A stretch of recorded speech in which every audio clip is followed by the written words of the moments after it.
नमस्कार दोस्तों, स्वागत है आप सभी का मेरे यूट्यूब चैनल पर। मैं हूं ओमकारनाथ। आज हम 4 नवंबर के करंट अफेयर के बारे में डिस्कस करेंगे। जो आज जितने भी क्वेश्चन बनने वाले हैं करंट अफेयर के, वो सभी को आप डिस्कस करेंगे। तो यदि चैनल पे नए हैं तो चैनल सब्सक्राइब जरूर कर लें। और स्टार्ट करते हैं, फर्स्ट क्वेश्चन की ओर बढ़ते हैं। WHO की दक्षिण पूर्व एशिया की रीजनल डायरेक्टर कौन चुनी गई हैं? चौथी बार स्लोवाकिया के प्रधानमंत्री कौन बने? वैश्विक शिक्षक पुरस्कार 2023 के भारतीय विजेता का नाम बताइए। भारतीय प्रतिस्पर्धा आयोग किस अंतर्राष्ट्रीय नेटवर्क के 18 सदस्यीय संचालन समिति का सदस्य बना? यूएन महासचिव द्वारा घोषित global AI multi stakeholder advisory board में इनमें से कौन से भारतीय शामिल हैं? किस महापुरुष की जयंती पर 31 अक्टूबर को राष्ट्रीय एकता दिवस मनाया जाता है? तो इस प्रकार के तमाम क्वेश्चन होंगे इस वीडियो में। यदि अभी तक मेरे चैनल को सब्सक्राइब नहीं किया तो सब्सक्राइब जरूर कर लें, ताकि इस प्रकार के तमाम वीडियो आपको मिलता रहे। तो बढ़ते हैं फर्स्ट क्वेश्चन की ओर। तो फर्स्ट क्वेश्चन लेते हैं। WHO की दक्षिण पूर्व एशिया क्षेत्र की रीजनल डायरेक्टर कौन चुनी गई हैं? तो इसका राइट आंसर हो जाएगा option number B, Shaina Wajed. Shaina Wajed को दक्षिण पूर्व एशिया के रीजनल डायरेक्टर के रूप में चुना गया है। तो इसके इम्पोर्टेंट फैक्ट भी देखते हैं। यह है शाइना वाजेद, आप जो फोटोग्राफ में देख रही हैं, यह बांग्लादेश की प्रधानमंत्री शेख हसीना की बेटी हैं। इन्हें विश्व स्वास्थ्य संगठन WHO के द्वारा दक्षिण पूर्व एशिया के क्षेत्र का नया क्षेत्रीय निदेशक के रूप में नामित किया गया है। WHO के 76वें सत्र के दौरान यह चुनाव हुआ। शाइमा वाजेद 1 फरवरी 2024 को पदभार ग्रहण करेंगी। तो यह किसकी जगह लेंगी? तो यह डॉक्टर पूनम क्षेत्रपाल सिंह की जगह लेंगी। डॉक्टर पूनम क्षेत्रपाल भारतीय हैं और इस पद पर पहुंचने वाले पहली महिला भी हैं।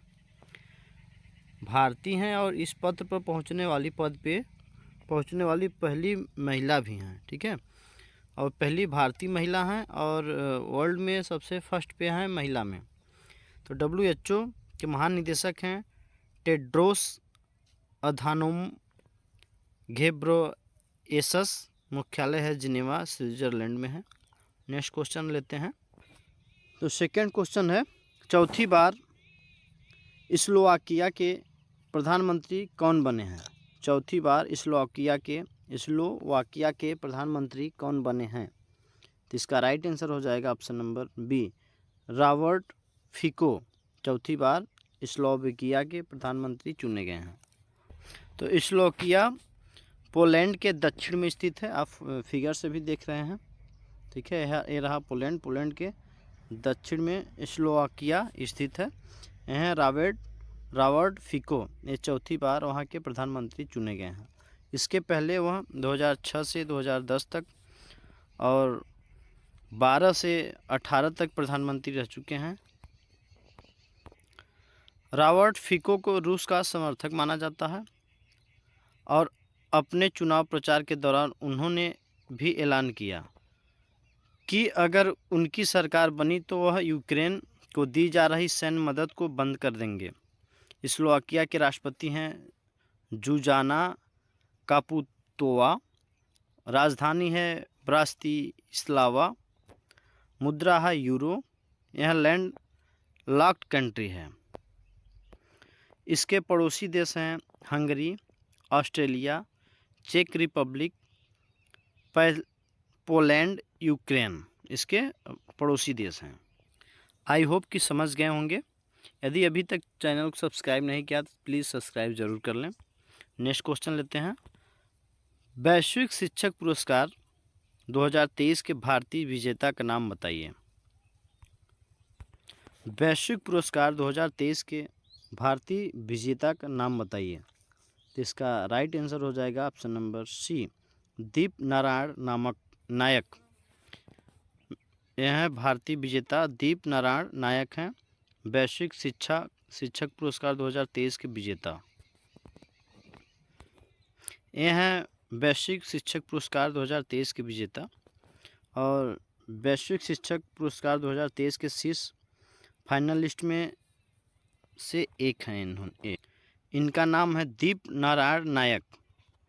यह पुरस्कार यूनेस्को और दुबई केयर्स के सहयोग से यूनाइटेड किंगडम स्थित वर्की फाउंडेशन ने अक्टूबर 2023 में दिया। विजेताओं को अवार्ड के रूप में कुल 1 मिलियन मतलब 10 लाख अमेरिकी डॉलर मिलते हैं। विजेता मतलब दीप नारायण नायक के बारे में बताएं तो यह पश्चिम बंगाल के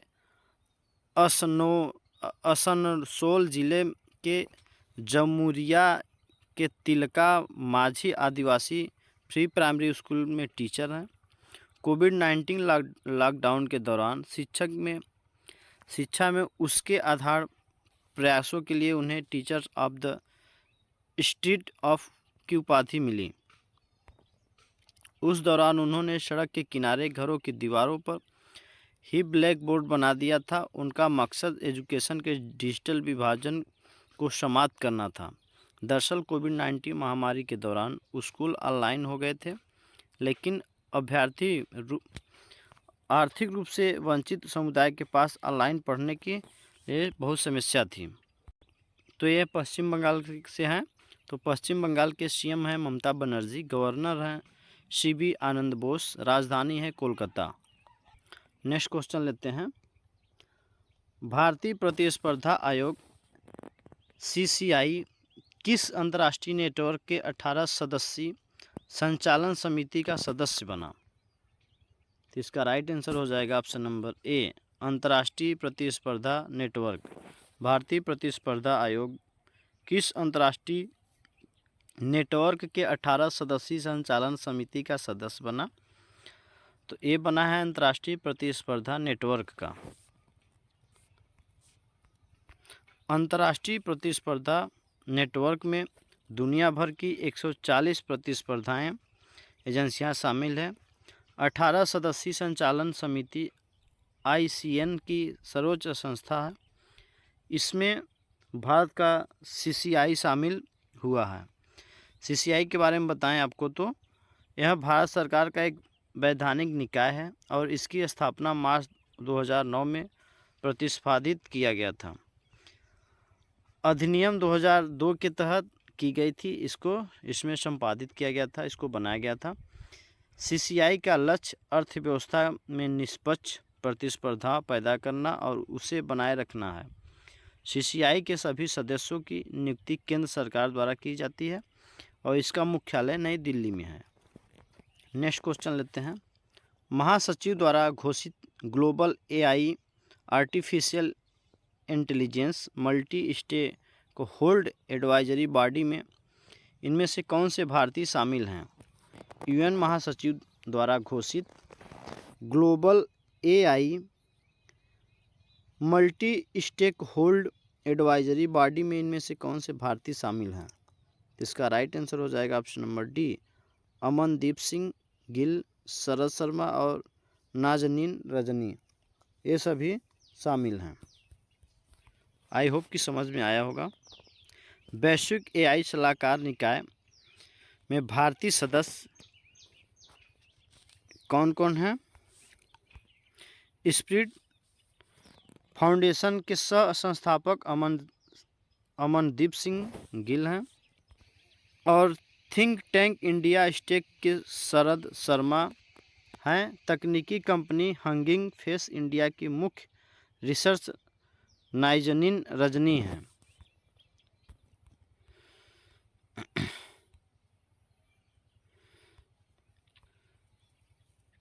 किस महापुरुष की जयंती पर 31 अक्टूबर को राष्ट्रीय एकता दिवस मनाया जाता है, नेशनल यूनिटी डे मनाया जाता है? तो इसका राइट आंसर हो जाएगा सरदार वल्लभ भाई Patel, option number A. I hope कि आप सबको पता होना चाहिए और होगा भी।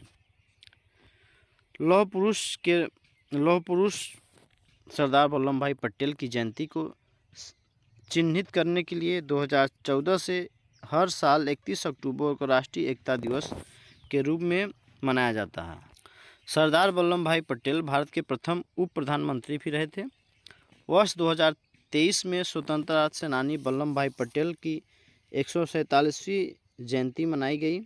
सरदार वल्लभ भाई पटेल ने 565 रियासतों को भारत में विलीन करने के लिए बड़ी भूमिका निभाई थी। यही कारण है कि वल्लभ भाई पटेल की जयंती के मौके पर राष्ट्रीय एकता दिवस के रूप में मनाया जाता है। उनकी स्मृति में भारत सरकार ने गुजरात में नर्मदा नदी के पास एक विशाल मूर्ति का निर्माण करवाया है। नेक्स्ट क्वेश्चन,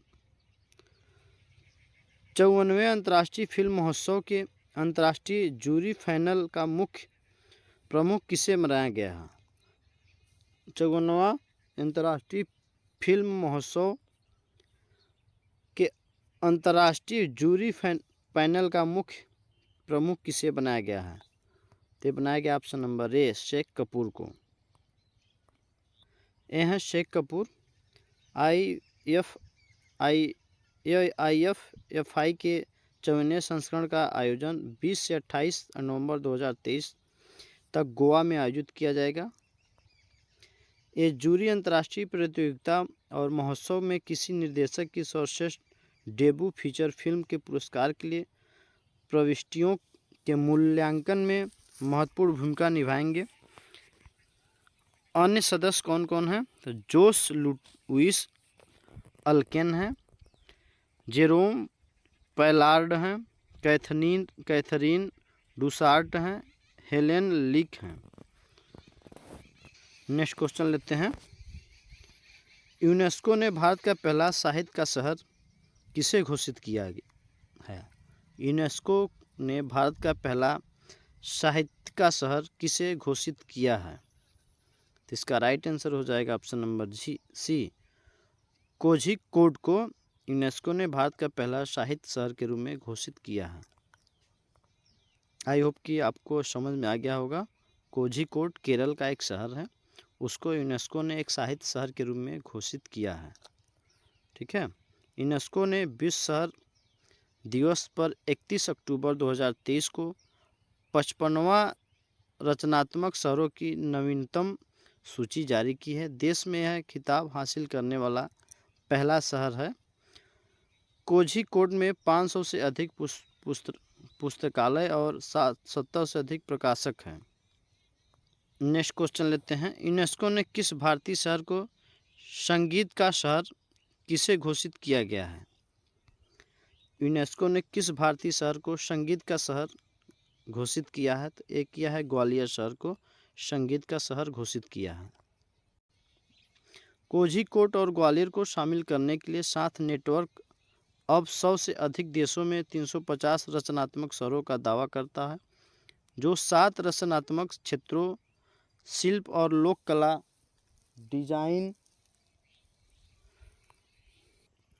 फिल्म, गैस्ट्रोनॉमी, साहित्य, मीडिया, कला और संगीत का प्रतिनिधित्व करता है। विश्व शाकाहारी दिवस कब मनाया जाता है? विश्व शाकाहारी दिवस कब मनाया जाता है? तो ये मनाया जाता है 1 नवंबर को, विश्व शाकाहारी दिवस।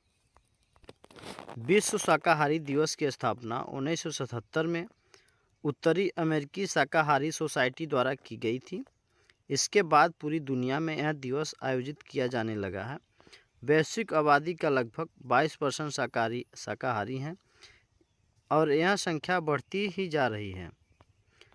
तो आज का मेरा क्वेश्चन कंप्लीट हुआ। यदि अभी तक मेरे चैनल को सब्सक्राइब नहीं किया तो सब्सक्राइब जरूर कर लें। मिलते हैं फिर नेक्स्ट वीडियो में। जय हिंद, जय भारत।